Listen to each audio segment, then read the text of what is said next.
এনেদৰে মাছৰ টেঙা জোলখন খাই কোনে কোনে ভাল পায় বাৰু।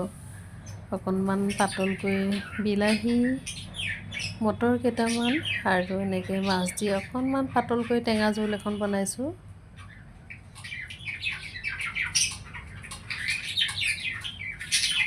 মাছৰ এই টেঙা জোলখন মোৰ বৰ প্ৰিয়।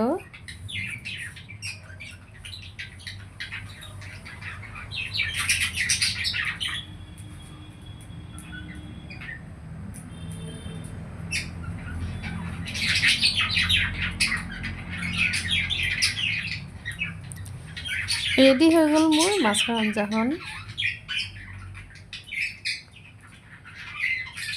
সকলোকে ধন্যবাদ জনালোঁ ভিডিঅ'টো শেষলৈকে চোৱাৰ বাবে। Thank you everyone. ভিডিঅ'টো ভাল লাগিলে লাইক কমেণ্ট এটা কৰি থৈ যাব।